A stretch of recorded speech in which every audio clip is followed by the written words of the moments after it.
الحمد لله رب العالمين والصلاة والسلام على رسوله الكريم وعلى آله وصحبه أجمعين وأشهد أن لا إله إلا الله وأشهد أن محمدا عبده ورسوله۔ نماز میں سرزد ہونے والی غلطیاں اور کوتاہیاں ہماری گفتگو کا موضوع ہے۔ سابقہ دروس میں بہت ساری ایسی غلطیوں اور کوتاہیوں کا تذکرہ کیا گیا اور ساتھ ہی نماز سے متعلقہ بہت سارے مسائل آپ کی خدمت میں پیش کیے گئے۔ ایک مسئلہ جو بیان کرنے سے رہ گیا تھا، آج کے درس میں اس کا تذکرہ کرتے ہوئے ہم اپنے گفتگو کو آگے بڑھاتے ہیں۔ پہلا مسئلہ یہ ہے، نماز میں قیام کی حالت میں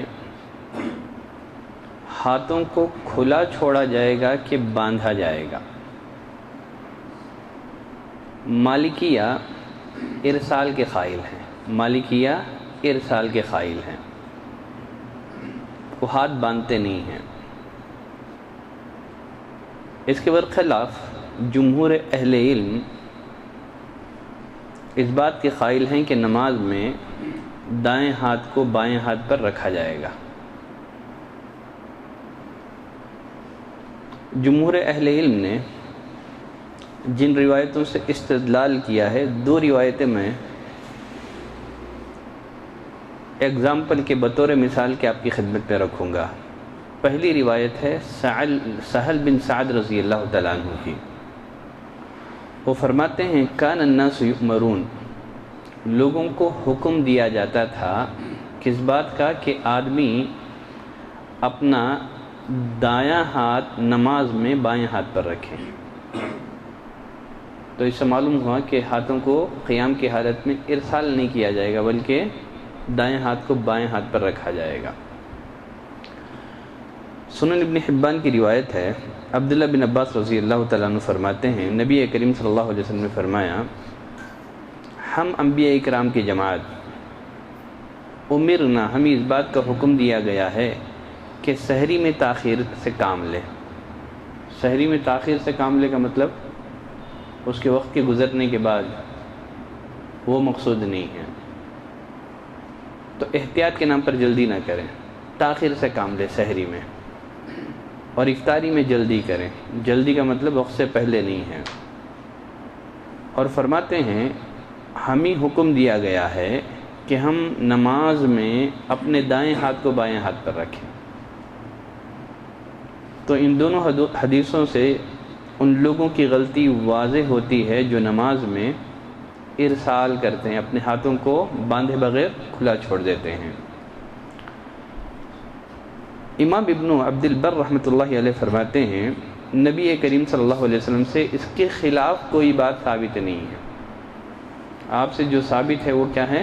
دائیں ہاتھ کو بائیں ہاتھ پر رکھنا ہی ثابت ہے، ارسال ثابت نہیں ہے۔ اور یہی جمہور صحابہ تابعین کا موقف بھی ہے، اور خود امام مالک رحمۃ اللہ علیہ کا بھی یہی مسلک ہے۔ امام مالک رحمۃ اللہ علیہ نے اپنی مشہور حدیث کی کتاب مؤطا میں باب باندھا ہے۔ باب کیا ہے؟ باب وضع الیدین احداہما علی الاخری فی الصلاۃ۔ باب ہے دونوں ہاتھوں کو ایک دوسرے پر نماز کی حالت میں رکھا جائے۔ تو معلوم ہوا کہ امام مالک رحمۃ اللہ علیہ خود ارسال کے قائل نہیں ہیں۔ محدث باب باندھتا ہے، گویا عموماً اس میں اس کا موقف بیان ہوتا ہے۔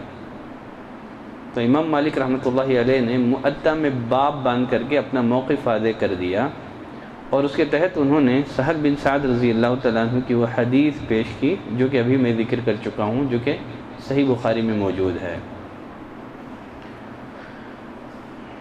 بعض اہل علم نے کہا کہ امام مالک رحمۃ اللہ علیہ کو خضا کی پیشکش کی گئی تھی۔ خضا کی پیشکش جانتے ہیں؟ کہ آپ قاضی بن جائیں، آپ جج بن جائیں، تو انہوں نے اس پیشکش کو ٹھکرا دیا۔ اس کے نتیجے میں انہیں بہت ساری آزمائشوں سے گزرنا پڑا، تو انہیں تکلیفیں دی گئی، جس کی وجہ سے وہ اپنے ہاتھوں کو اٹھا نہیں پاتے تھے۔ اس کی بنا پر وہ اپنے ہاتھوں کو کھلے چھوڑ کر کے نماز پڑھتے تھے۔ تو جن لوگوں نے ان کو اس حال میں نماز پڑھتے ہوئے دیکھا تو سمجھ بیٹھے کہ یہی سنت ہے۔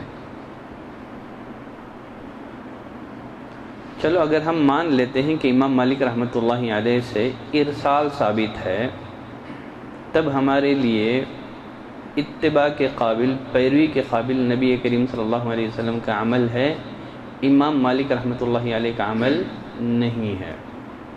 جیسے ایک مسئلے کے تحت عبداللہ بن عمر رضی اللہ تعالیٰ عنہ نے کہا، قول ابی یتبع ام قول رسول اللہ صلی اللہ علیہ وسلم، میرے باپ کی پیروی کی جائے گی کہ رسول اللہ صلی اللہ علیہ وسلم کی پیروی کی جائے گی؟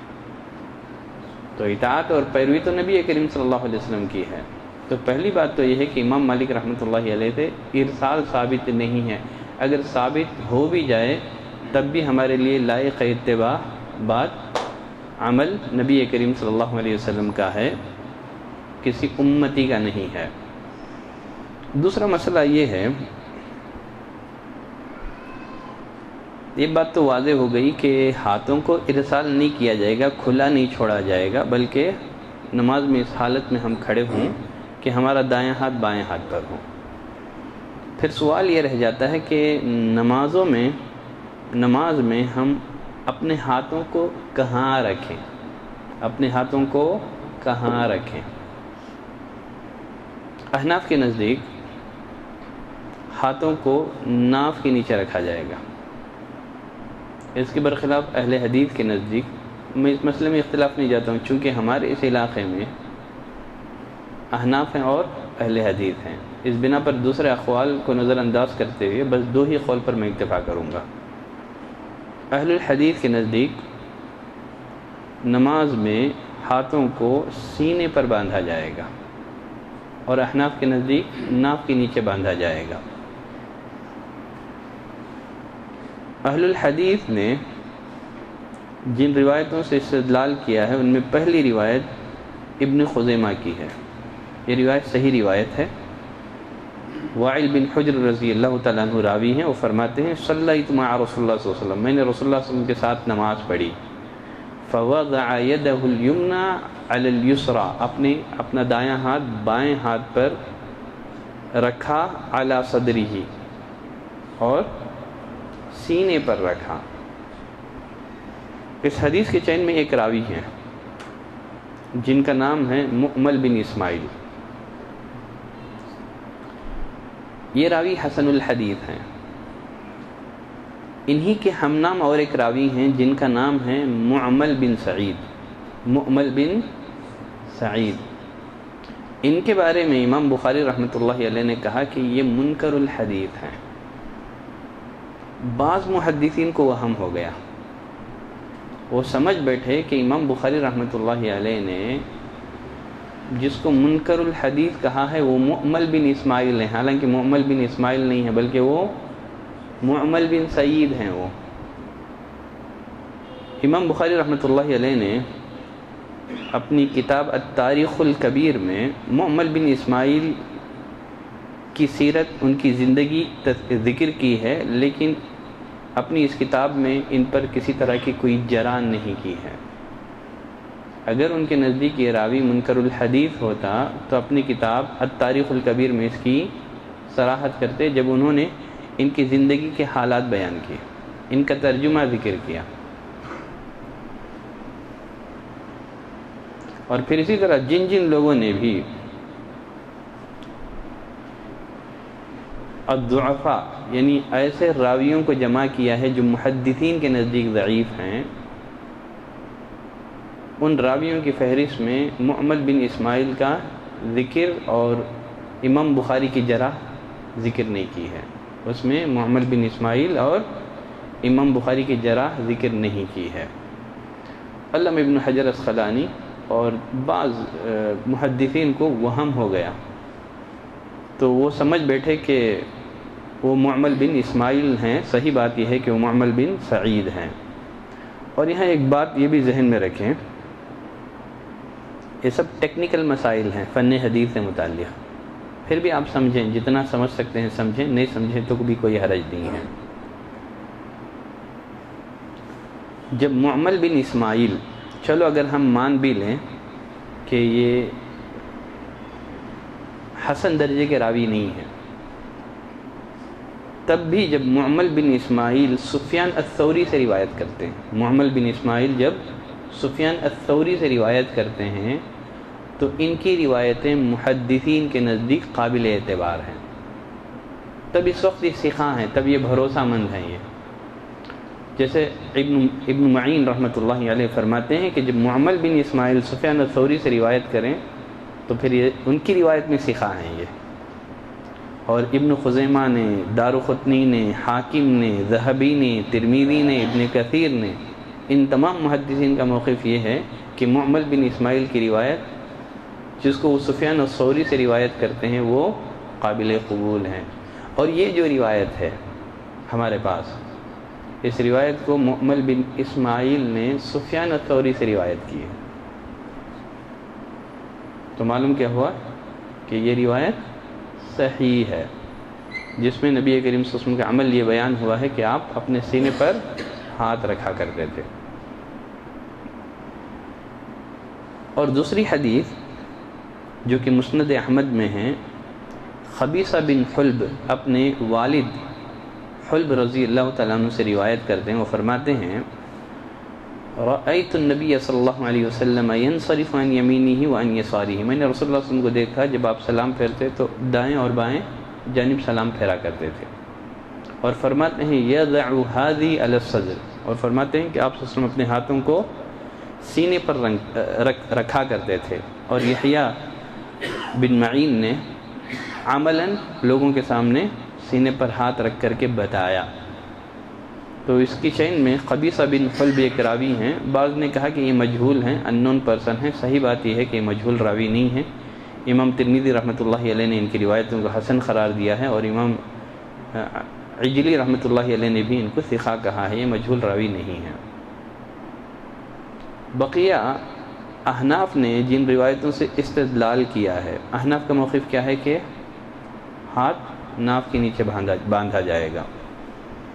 انہوں نے جس روایت سے استدلال کیا ہے وہ روایت علی بن ابی طالب رضی اللہ تعالیٰ عنہ کی ہے۔ وہ فرماتے ہیں من السنہ، سنت یہ ہے کہ نماز میں ایک ہاتھ کی ہتھیلی کو دوسرے ہاتھ کی ہتھیلی پر ناف کے نیچے رکھا جائے گا۔ اس حدیث کی چین میں ایک راوی ہیں عبد الرحمن بن اسحاق، حدثنا محمد بن محبوب حدثنا حفص بن غیاث عن عبد الرحمن بن اسحاق الواسطی، عبد الرحمن بن اسحاق الواسطی۔ یہ جو راوی ہیں یہ تمام محدثین کے نزدیک ضعیف راوی ہیں، یہ قابل اعتبار نہیں ہے۔ امام نووی رحمۃ اللہ علیہ فرماتے ہیں کہ ضعیف باتفاق المحدثین، یہ راوی ضعیف ہے اور تمام محدثین کا اتفاق ہے۔ طوالت کی غرض سے میں وہ اقوال نوٹ نہیں کر رہا ہوں ورنہ درس لمبا ہو جائے گا۔ اور علامہ ابن حجر اسقلانی رحمۃ اللہ علیہ نے اس راوی کے بارے میں فرماتے ہیں کہ ضعیف کوفی، یہ ان کا تعلق کوفہ سے ہے اور یہ ضعیف ہے۔ اور اب ابو ہریرہ رضی اللہ تعالیٰ عنہ سے بھی اس معنی کی ایک روایت ہے جو کہ سنن نبی داؤد ہی کے اندر موجود ہے۔ وہ فرماتے ہیں کہ عقد الاکف علی الاکف، نماز میں ایک دائیں ہاتھ کی ہتھیلی کو بائیں ہاتھ پر رکھ کر کے ناف کے نیچے باندھا جائے گا۔ اس کا جو راوی ہے جس پر اس حدیث کا مدار ہے وہ وہی عبد الرحمن بن اسحاق الکوفی ہے۔ حدثنا مسدد حدثنا عبد الواحد بن زیاد عن عبد الرحمن بن اسحاق الکوفی۔ تو ان دونوں روایتوں کا مدار کس پر ہے؟ عبد الرحمن بن اسحاق الکوفی الواسطی پر ہے۔ اور یقیناً یہ جو راوی ہے محدثین کے نزدیک ضعیف ہے متفقہ طور پر۔ تو معلوم ہوا کہ اس بارے میں صحیح عمل یہی ہے کہ نماز میں ہاتھوں کو ناف کے نیچے باندھنے کے بجائے سینے پر باندھا جائے، یہی محفوظ عمل ہے، یہی عمل نبی کریم صلی اللہ علیہ وسلم سے ثابت عمل ہے۔ اب ہم چلتے ہیں اس مسئلے کی وضاحت کے بعد بعض ان غلطیوں کی طرف جو نماز میں نمازیوں سے سرزد ہوتے ہیں۔ سابقہ درس میں سورۃ الفاتحہ اور ضم سورہ اس سے متعلق کچھ مسائل میں نے ذکر کیے تھے۔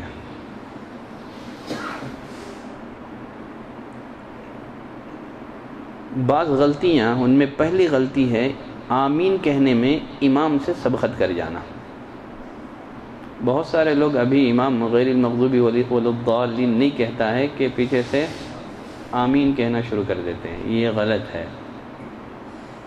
اذا قال الامام غیر المغضوب علیہم ولا الضالین فقولوا آمین، تو امام کے آمین کہنے سے پہلے آمین نہیں کہا جائے گا، یا آمین کہنے میں امام سے سبقت نہیں کی جائے گی۔ اور بعض لوگ آمین کو ضرورت سے زیادہ کھینچتے بھی ہیں، یقیناً مت کرنا چاہیے، ضرورت سے زیادہ نہیں ہے آمین۔ اور کچھ لوگ تو چیختے ہیں۔ آمین بالجہر کا مطلب یہ نہیں ہے کہ آپ آمین کہتے ہوئے چیخنا شروع کر دیں، ہاں اتنا زور سے آمین کہیں کہ آپ کے جو پچھلی والی صف ہے وہ آپ کے آمین کو سن سکے۔ ہاں اتنی آواز سے اگر سب لوگ آمین کہیں گے تو یقیناً مسجد آمین کی آواز سے گونج اٹھے گی۔ آمین کہنے کا مطلب یہ نہیں کہ جہاں تک مسجد کا رقبہ ہے وہاں تک آپ کی آواز جائے، وہ مقصود نہیں ہے کہ جو سب سے پیچھے صف میں کھڑا ہے اس کو آپ کی آمین کی آواز سنائی دے، یہ مقصود نہیں ہے۔ ایک درمیانی آواز میں آپ کو آمین کہنا ہے۔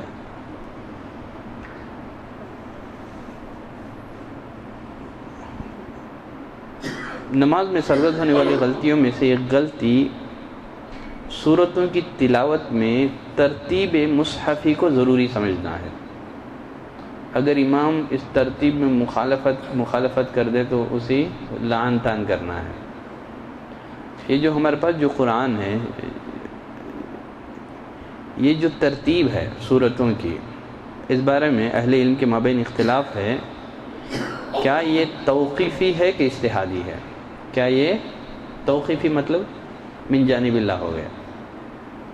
اگر من جانب اللہ ہوا تو پھر اسی ترتیب سے پڑھا جائے گا۔ اہل علم کا ایک گروہ اس کو توقیفی مانتا ہے، اور بعض اہل علم کی رائے یہ ہے کہ یہ توقیفی نہیں ہے، یہ اجتہادی ہے، یہ توقیفی نہیں ہے بلکہ اجتہادی ہے۔ تو صحیح بات یہی ہے کہ سورتوں کی یہ ترتیب توقیفی نہیں ہے بلکہ اجتہادی ہے، اور خود نبی کریم صلی اللہ علیہ وسلم سے سورتوں میں تقدیم اور تاخیر ثابت ہے۔ حذیفہ رضی اللہ تعالیٰ عنہ کی روایت پہلے بھی آ چکی ہے۔ وہ فرماتے ہیں ایک رات میں نے رسول اللہ صلی اللہ علیہ وسلم کے پیچھے نماز پڑھی، آپ نے پہلے سورہ بقرہ، اس کے بعد سورہ نساء، اس کے بعد سورہ آل عمران آپ نے پڑھی۔ اور پھر اسی طرح انس بن مالک رضی اللہ تعالیٰ عنہ کی وہ حدیث آپ جانتے ہیں، انصار کا ایک شخص مسجد قباء میں جب بھی نماز پڑھاتا پہلے سورہ اخلاص بعد میں کوئی اور سورت پڑھا کرتا تھا۔ تو معلوم کیا ہوا کہ یہ جو مصحف ترتیبی ہے اس کو فالو کرنا ضروری نہیں ہے۔ اور یہاں یہ بات ذہن میں رکھیں، یہ بھی ضروری نہیں ہے آپ کے لیے کہ مثال کے طور پر آپ کو سورہ بقرہ کی کچھ آیتیں یاد ہیں، دوسری رکعت میں آپ نے آل عمران کی کچھ آیتیں پڑھ دیں، یہ بھی جائز ہے۔ خود نبی کریم صلی اللہ علیہ وسلم فجر کی نماز میں سورہ بقرہ اور دوسری رکعت میں سورہ آل عمران کی آیتوں کی تلاوت کرتے تھے، یہ بھی اس کی بھی گنجائش ہے۔ نماز میں سرزد ہونے والی غلطیوں میں ایک غلطی سجدے تلاوت کے لیے جھکتے ہوئے اللہ اکبر نہ کہنا بھی ہے۔ بہت سارے لوگ بنا اللہ اکبر کہے ہوئے ڈائریکٹ سجدے میں چلے جاتے ہیں، بلکہ نبی کریم صلی اللہ علیہ وسلم کا عمل یہ ہے کہ آپ جب بھی جھکتے یا اٹھتے تو آپ اللہ اکبر کہا کرتے تھے۔ اور ایک غلطی جو مقتدیوں سے سرزد ہوتی ہے، اگر امام سے غلطی ہو جائے تو امام کو اس کی غلطی پر تنبیہ نہ کرنا، یا امام کو لقمہ نہ دینا بھی ہے، امام کو لقمہ نہ دینا بھی ہے۔ ایک دفعہ نبی کریم صلی اللہ علیہ وسلم نے نماز پڑھائی، آپ کو قرات میں کچھ شبہ ہو گیا، قرات میں کچھ ڈاؤٹ شبہ ہو گیا۔ عبداللہ بن عمر راوی ہیں، فرماتے ہیں جب آپ نماز سے فارغ ہوئے، آپ نے ابی بن کعب سے پوچھا اصلیت معنا، کیا تم نے ہمارے ساتھ نماز پڑھی ہے؟ انہوں نے کہا ہاں۔ پھر آپ نے فرمایا پھر کس چیز نے تمہیں لقمہ دینے سے روک کے رکھا؟ تم کو چاہیے تھا کہ لقمہ دے دیتے۔ تو امام سے غلطی ہو جائے تو مقتدیوں کو چاہیے کہ امام کو اس کی غلطی سے آگاہ کریں، لقمہ دے۔ اگر نماز میں قرات میں غلطی ہو جائے، قرات میں غلطی ہو جائے تو کیا نماز ہو جائے گی یا نماز دہرانا پڑے گا؟ اگر نماز پڑھتے ہوئے قرات میں غلطی ہو گئی، نماز ہو جائے گی۔ اگر غلطی ایسی ہے جس میں معنی کی تبدیلی لازم آتی ہو، واللہ اعلم۔ اگر سورہ فاتحہ میں ایسی غلطی ہو، سورہ فاتحہ بھول گئے یا ایسی غلطی ہو گئی جس میں معنی کی تبدیلی لازم آتی ہو تو نماز نہیں ہوگی۔ سورہ فاتحہ کے علاوہ جو دوسری صورتیں پڑھی جاتی ہیں، جسے میں پہلے بھی بتا چکا ہوں، یہ سب مستحب ہیں، یہ واجب نہیں ہے۔ سورہ فاتحہ پر اکتفا کر دیا جائے تو نماز ہو جائے گی، لاج درس میں بھی بتا چکا ہوں۔ اگر ان صورتوں میں اگر غلطی ہو جائے تو نماز ہو جائے گی، نماز ہو جائے گی۔ اور کچھ لوگ جو ہے قرات میں غلطی ہو جائے تو سجدہ سہو کرتے ہیں، وہاں سجدہ سہو کی بھی ضرورت نہیں ہے۔ اگر آپ قرات بھول گئے، کوئی دوسری صورت پڑھ لے اگر ممکن ہے تو۔ سعودیہ کی فتویٰ کمیٹی سے فتویٰ پوچھا گیا تو انہوں نے جواب دیا من نسی السورۃ بعد الفاتحہ فی الصلاۃ، سورہ فاتحہ کے بعد سورت بھول جائے تو اس پر کوئی گناہ نہیں ہے، چاہے امام ہو، معموم ہو، منفرد ہوں، چاہے نماز فرض ہو کہ نفل ہو، اہل علم کے صحیح قول کے مطابق۔ نماز میں ہونے والی غلطیوں میں سے ایک غلطی پہلی رکعت کے مقابلے میں دوسری رکعت کو لمبی کرنا ہے۔ پہلی رکعت چھوٹی، دوسری رکعت لمبی، یہ بھی غلطی ہے۔ علامہ ابن القیم فرماتے ہیں رحمۃ اللہ علیہ وَكَانَ يُطِيلُ الرَّكْعَةَ الْأُولَىٰ عَنِ الثَّانِيَةِ، نبی کریم صلی اللہ علیہ وسلم پہلی رکعت کو لمبی کرتے تھے دوسرے کے مقابلے میں۔ کوئی دوسری لمبی پہلے کو چھوٹی کر دے تو یہ خلاف سنت ہے۔ اور پھر اسی طرح سے نماز میں ہونے والی غلطیوں میں سے ایک غلطی امام کا اتنا لمبی قرات کرنا یا اتنی لمبی نماز پڑھانا کہ مقتدیوں کو اس میں مشقت ہو، مقتدیوں کو اس میں مشقت ہو۔ ابو ہریرہ رضی اللہ تعالیٰ عنہ فرماتے ہیں رسول اللہ صلی اللہ علیہ وسلم نے فرمایا کہ جب تمہیں کوئی لوگوں کو نماز پڑھائے، امامت کرائے، چاہیے کہ تخفیف سے کام لے۔ تخفیف کا مطلب، اب یہ تخفیف کو جاننے کے لیے بھی احادیث کی طرف رجوع کیا جائے گا، ہے نا؟ نبی کریم صلی اللہ علیہ وسلم کی تخفیف کتنی تھی؟ اب ہمارے پاس تو ایسا ہے کچھ دو تسبیحات زیادہ ہو گئے تو پھر پرابلم ہو جاتا ہے۔ صحابہ کہتے ہیں رسول اللہ بس اوقات رکوع میں جاتے تو محسوس ہوتا کہ گویا آپ بھول گئے ہیں۔ تو تخفیف کا مطلب اس کو جاننے کے لیے بھی احادیث کی طرف ہم رجوع کریں، جانیں کہ رسول اللہ صلی اللہ علیہ وسلم کی نمازوں کی مقدار کتنی ہوتی تھی۔ خیر، ہاں جب آدمی کیونکہ اس میں کمزور ہیں، بیمار ہیں، بڑی عمر کے لوگ ہیں، تنہا نماز پڑھیں تو جتنی چاہے لمبی کر لیں۔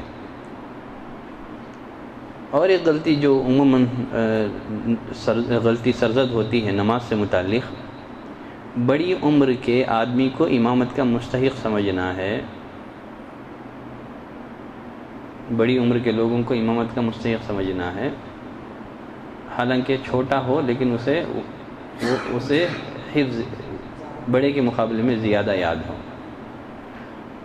نبی کریم صلی اللہ علیہ وسلم نے فرمایا کہ یؤم القوم اقرأہم لکتاب اللہ، وہ امامت کرے گا جسے کتاب اللہ زیادہ یاد ہو، جسے زیادہ پڑھنا آتا ہو۔ اگر قرات میں سب برابر ہیں تو جس کو سنت کا زیادہ علم ہے، سنت میں بھی برابر ہیں تو جس نے پہلے ہجرت کی ہے، ہجرت میں بھی برابر ہیں تو عمر کا اعتبار۔ یہ اس وقت ہے جب مسجد کا امام مقرر اور متعین نہ ہو، کیونکہ آگے آپ سب نے فرمایا کہ کوئی بھی آدمی کسی بولا یؤمن الرجل الرجل، کسی جگہ امام مقرر ہے متعین ہے تو اس کی اجازت کے بغیر آپ امام نہ بن جائیں۔ تو امام مقرر نہیں ہے، متعین نہیں ہے، امام مقرر ہے تو جو امام مقرر ہے چاہے اسے سورت کم یاد ہو زیادہ یاد ہو وہی پڑھائے گا۔